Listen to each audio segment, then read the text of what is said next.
बिस्मिल्लाहिर्रहमानिर्रहीम। दुरूद व सलाम हो मोहम्मद व आले मोहम्मद पर। अस्सलामु अलैकुम। आप देख रहे हैं बेसत न्यूज़ नेटवर्क। मैं हूं नकी रज़ा। सबसे पहले आज की हेडलाइंस। इस्लामाबाद हाई कोर्ट ने पैका तरमीमी ऑर्डिनेंस को कलअदम करार दे दिया।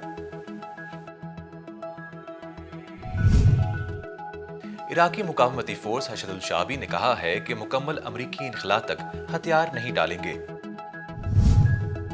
आलमी बरादरी ने कहा है कि पड़ोसी और मुस्लिम ममालिक अफगान अवाम के मफादात के तहफ़्फ़ुज़ के लिए ताउन करें।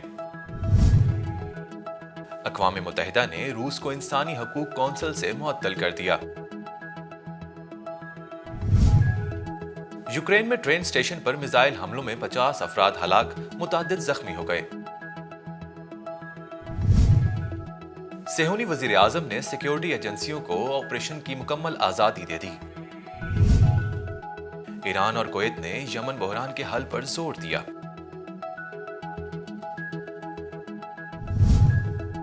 रुपए के मुकाबले में डॉलर की कीमत में 4 रुपए कमी देखी गई। और अब खबरें तफसील के साथ। इस्लामाबाद हाई कोर्ट ने पैका तरमीमी ऑर्डिनेंस को कलअदम करार दे दिया। इस्लामाबाद हाई कोर्ट ने मौजूदा हुकूमत की जानिब से नाफिज करदा पैका तरमीमी ऑर्डिनेंस 2022 को गैर आइनी करार देते हुए कलअदम करार दे दिया। अदालती फैसले के मुताबिक पैका तरमीमी ऑर्डिनेंस 2020 का निफाज आइन और इसके नतीजे में मिलने वाली बुनियादी हकूक़ की तौहीन है, जिनका तहफ़्फ़ुज़ आइन के आर्टिकल 9, 14, 19 और 19A में किया गया है। इस वजह से इस ऑर्डिनेंस के निफाज को गैर आइनी करार देकर कालादम करार दिया जाता है। अदालत ने कहा कि इज़हार राय की आज़ादी बुनियादी इंसानी हक है, जो मुआशरे की तरक्की और खुशहाली के लिए ज़रूरी है और जिसे आइन में तहफ़्फ़ुज़ हासिल है। ख्याल रहे कि पाकिस्तान की मौजूदा हुकूमत ने prevention of electronic act Paika में एक ऑर्डिनेंस के जरिए तरमीम करते हुए जाली खबर चलाने पर सज़ा 3 बरस से बढ़ाकर 5 बरस कर दी थी और इसे एक नाकाबिले ज़मानत जुर्म की शक्ल दे दी थी। इराकी मुकावमती फोर्स हशदुल शाबी ने कहा है कि मुकम्मल अमरीकी इनखला तक हथियार नहीं डालेंगे। इराकी मुकावमती फोर्स हशदुल शाबी के सरबरा फली अल फयाज का कहना है कि इराक से अमेरिका के मुकम्मल इनखला तक हथियार नहीं डालेंगे। इनका कहना था कि मुकावमती गिरोह इस वक्त तक इराकी अवाम का दिफा और अमेरिका के खिलाफ जंग जारी रखेंगे जब तक नई हुकूमत तश्कील में नहीं आती और अमेरिका को इराक की सरजमीन से बेदखल नहीं कर दिया जाता। इनका मजीद कहना था कि कुछ गिरोह हशदुल शाबी के नाम पर इराक में कार्रवाइयां अंजाम दे रहे हैं, जिनका हशदुल शाबी से कोई ताल्लुक नहीं। वाज़ेह रहे कि अमेरिका इराक में दहशतगर्दी के खिलाफ नाम नेहाद जंग के नाम पर मौजूद है, लेकिन शहीद कासिम सुलेमानी और अबू मेहदी अल मुहंदिस को शहीद करने के बाद इराकी अवाम और पार्लियामेंट अमरीकी इनखला के लिए भरपूर कोशा है और पार्लियामेंट ने अमरीकी इनखला का कानून भी मंजूर कर लिया है। लेकिन अमरीका इराक से इनखला के लिए तैयार नहीं, लेकिन मुकावमती गिरोह हर हाल में खित्ते से अमरीका का वजूद मिटाने के दर पे हैं। आलमी बरादरी ने कहा है कि पड़ोसी और मुस्लिम ममालिक अफगान अवाम के मफादात के तहफ़्फ़ुज़ के लिए ताउन करें। अमरीका और दीगर यूरोपीय अक़वाम ने अफगानिस्तान के पड़ोसियों और दीगर मुस्लिम अक्सरती ममालिक पर जोर दिया है कि अफगान अवाम के मफादात के तहफ़्फ़ुज़ के लिए ताउन करें।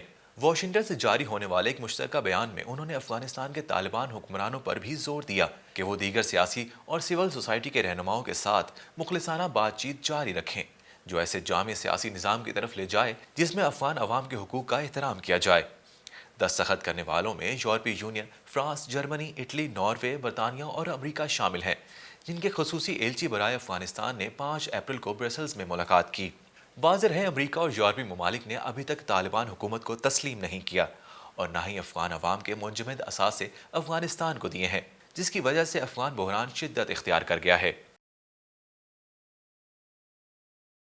अक़वाम मुत्तहिदा ने रूस को इंसानी हकूक़ की कौंसिल से मुअत्तल कर दिया।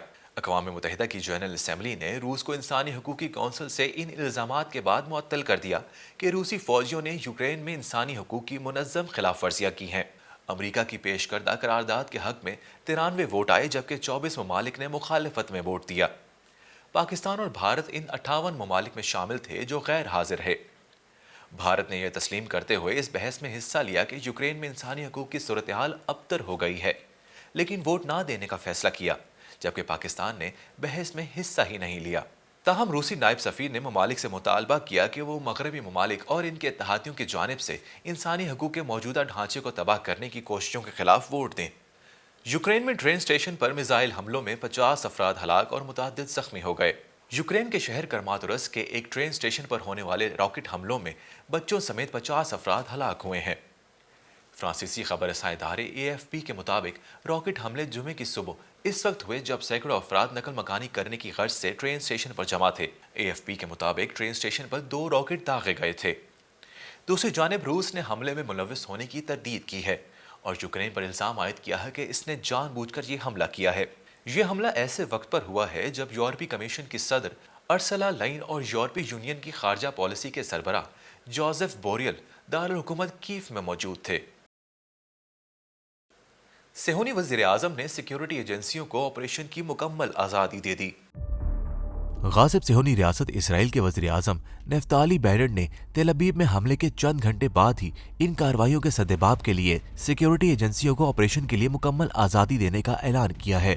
صہیونی وزیر اعظم کا کہنا تھا کہ اس آپریشن کی کوئی حدیں نہیں اور نہ ہی ہوں گی۔ واضح رہے، جمعے کے روز اسرائیلی پولیس نے بتایا تھا کہ انہوں نے ایک فلسطینی بندوق بردار کو گولی مار کر ہلاک کر دیا ہے، جس نے جمعرات کی شام کو مصروف شراب خانوں اور ریستورانوں کی ایک سڑک پر فائرنگ کر کے 2 اسرائیلی مردوں کو ہلاک اور 1 درجن سے زائد کو زخمی کر دیا تھا۔ فلسطینی مزاحمتی تحریک حماس اور اسلامی جہاد گروپ نے حملے کی تعریف کی ہے لیکن ذمہ داری قبول نہیں کی، جبکہ حزب اللہ کا کہنا ہے کہ اس حملے نے اسرائیلی کمزوریوں کا ایک بار پھر پردہ چاک کر دیا ہے۔ ایران اور کویت نے یمن کے بحران کے حل پر زور دیا ہے۔ ایرانی وزیر خارجہ نے کویتی ہم منصب سے ٹیلی فونک گفتگو میں یمن بحران کے حل کے لیے یمن محاصرہ مکمل طور پر ختم کرنے اور یمنی عوام کو انسانی امداد کی فراہمی پر زور دیا۔ وزرائے خارجہ نے اقوام متحدہ کی جانب سے 2 ماہ کے لیے جنگ بندی کے اقدام کی بھی تعریف کی۔ کویتی وزیر خارجہ نے جنگ بندی کے نتیجے میں یمنی بحران کے خاتمے کی امید کا اظہار بھی کیا۔ ایرانی وزیر خارجہ حسین امیر عبداللہیان نے علاقائی سلامتی اور ترقی کے لیے مذاکرات اور عملی تعاون کی اہمیت پر بھی زور دیا۔ واضح رہے کہ سعودی اتحاد بظاہر جنگ بندی کے باوجود یمنی تیل کو روکنے اور جارحیت جیسے اقدامات کرنے سے باز نہیں آیا۔ عالمی کمیونٹی مجوزہ جنگ بندی پر عمل درآمد کو یقینی بنائے تاکہ امن کا قیام ممکن ہو سکے۔ روپے کے مقابلے میں ڈالر کی قیمت میں 4 روپے کمی دیکھی گئی۔ پاکستان میں تقریباً 5 ہفتے بعد ڈالر کی قدر میں کمی آنا شروع ہو گئی ہے، جبکہ اسٹاک ایکسچینج میں بھی کاروبار کا مثبت آغاز ہوا۔ کمی کے بعد انٹر بینک میں ڈالر 189 سے 184.8 روپے تک پہنچ گیا ہے، جبکہ اوپن مارکیٹ میں ڈالر 190 روپے سے کم ہو کر 186 روپے کا ہو چکا ہے۔ فوریکس ڈیلرز کے مطابق قرضوں کی ادائیگی کے بعد ملکی زر مبادلہ کے ذخائر میں کمی اور ملک میں جاری سیاسی بحران کی وجہ سے روپے کی قدر میں گراوٹ دیکھی جا رہی تھی۔ کاروباری ہفتے کے آخری روز مارکیٹ میں زبردست تیزی رہی اور 100 انڈیکس میں 657 پوائنٹس کا اضافہ دیکھا گیا۔ واضح رہے، ملک میں جاری سیاسی صورتحال کے بعد مارکیٹ میں شدید مندی دیکھی جا رہی تھی۔ اگرچہ ڈالر کی قدر میں کمی ہوئی ہے لیکن ملک میں سیاسی بحران ابھی تک جاری ہے اور سیاسی بحران کے حل کے بغیر ملک کا معاشی بحران سے نکلنا ممکن نہیں۔ اب تک کے لیے اتنا ہی۔ مزید خبروں کے لیے دیکھتے رہیے 20 نیوز نیٹ ورک۔ اپنا خیال رکھیے گا۔ اللہ حافظ۔